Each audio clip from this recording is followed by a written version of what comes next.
జై శ్రీరామ్. ఆధ్యాత్మిక ప్రగతిలో నడిచే సోదర సోదరి మనందరికీ ఝాన్సీ ఆధ్యాత్మిక ముచ్చట్లకి స్వాగతం, సుస్వాగతం.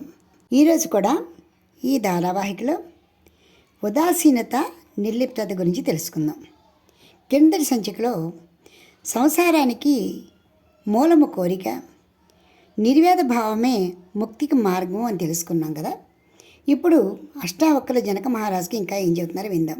నాయన జనక మహారాజా, కృతాకృతే చ ద్వంద్వాని కదా శాంతాని కశ్యవా ఏవం జ్ఞాత్వేహ నిర్వేదాత్ భవత్యాగ పరోవ్రతి. జనక మహారాజా, నీవు ఈ రాజ్యపాలన, ఈ కుటుంబ భారం వహించే సమయంలో కొన్ని ధర్మాలని తప్పకుండా నువ్వు పాటించి తీరాలి. ధర్మాచరణ సమయంలో కలిగే సందేహాలు కానీ, ద్వంద్వానుభవాలు కానీ ఎవరికి చెందినవి? అవి ఎప్పుడు లేకుండా పోతాయి? వాటిని నశింపజేసేది ఎవరు?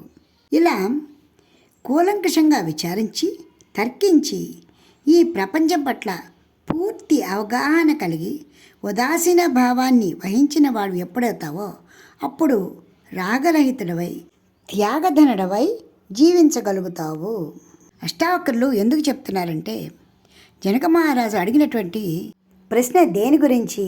లభించిన ముక్తి మార్గం వైరాగ్యము స్థిరంగా ఉండాలంటే ఏం చేయాలి అని. సమాధానం చాలా లోతైంది. ఎప్పుడు కూడా సంపాదించుకున్నటువంటి వైరాగ్యము, ముక్తి, మోక్షము నిలుపుకోవాలంటే ఎలా ఉండాలి?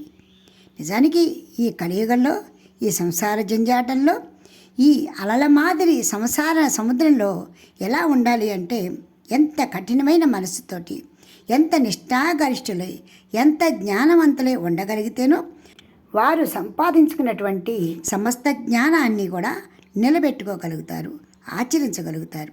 అందుకని గురువుగా తాను చెప్పవలసింది చెప్తున్నారు.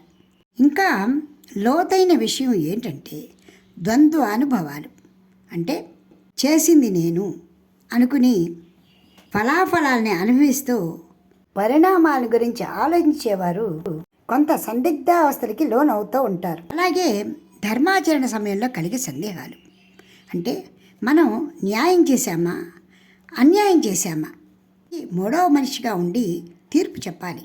ఇవన్నీ కూడా ఎప్పుడు ఇద్దరి మధ్య కలుగుతూ ఉంటాయి, లేదా రెండు విషయాల మధ్య కలుగుతూ ఉంటాయి. అప్పుడు తాను ప్రత్యక్షంగా లేకపోయినా ఊహించుకుని న్యాయానికి, ధర్మానికి మాత్రమే కట్టుబడి ఉండాలి. ఇది చాలా కష్టమైనటువంటి పని. తాను ఎంత రాజైనప్పటికీ కూడా తన పరోక్షంగా జరిగిన వాటికి తాను ధర్మబద్ధమైనటువంటి న్యాయాన్ని నిలబెట్టాలి, ధర్మబద్ధంగా వ్యవహరించాలి. ఒకవేళ తాను అన్నీ అయిన తర్వాత నేను నిజంగానే ధర్మబద్ధుడే ఉన్నానా, సత్య వాక్ పరిపాలనలోనే ఉన్నానా అనేటువంటి సందేహం కూడా వస్తుంది. అందుకుగాను అష్టావక్రులు ఏమంటున్నారంటే, ఇవన్నీ నేను చేస్తున్నాను, నా వల్ల జరిగాయి అనేటువంటి ఆలోచన వదిలే, కేవలము కర్మానుకూలంగా జరుగుతున్నాయి, కాలాన్ని బట్టి జరుగుతున్నాయి అంటూ నీ వివేకంతో, నీ జ్ఞానంతో వాటిని చక్కగా నిర్వహించి నిర్మలమైన మనసుతో ఉండు. ఇంకా మళ్ళీ తిరిగి వాటి గురించి ఆలోచించవద్దు, ద్వంద్వాతీతుడై ఉండు అంటూ చెప్పడం జరిగింది. లేదంటే వాటి మీదే దృష్టి ఉంటే మనలో నా గుణ స్వభావాలు కూడా మారుతూ ఉంటాయి. రాను అహంకారానికి దారి తీయవచ్చు. అలాంటి తెలియకుండా మనలోనే ఒక విధమైనటువంటి అజ్ఞానము సంతరించుకుంటుంది. ఈ కారణంగా ఈ వస్తుమయ ప్రపంచాన్ని ఏ విధమైన దృష్టితో చూడాలో ముందు నేర్చుకో.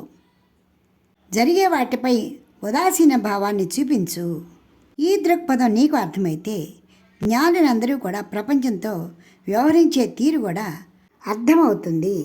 ఎవరైతే అలా ఉండగలుగుతారో రాగరహితులై, త్యాగులై, ఆత్మను ఆత్మగా చూస్తూ ఆరోపింపబడిన భ్రమని విడనాడి సదా శాంతంగా ఉంటారు. ఈ శ్లోకంలో త్యాగపరాహ అవ్రతి అనుంది. నిజానికి అవ్రతి అంటే ఏ వ్రతములో చేయనటువంటి వాడు. ఎవరైనా కోరికలుంటే వ్రతాలు చేస్తారు, ఏ కోరికలు లేని వానికి వ్రతాలు ఏమిటి, పూజలు ఏమిటి? కాబట్టి నిష్కాముడిపై ఉండు. దీనిని గురించే మహోపనిషత్తులో నా కృతేనార్థో నా శృతి స్మృతి విభ్రమై నిర్మందర ఇవాంబోధి సతిష్టతి యథాస్థిత. ధర్మశాస్త్రాలు విధించిన ధర్మాచరణ పట్ల ఉదాసీన భావం కలిగి ఉండు. వాటిని గురించినటువంటి తర్క వితర్కాలు వద్దు.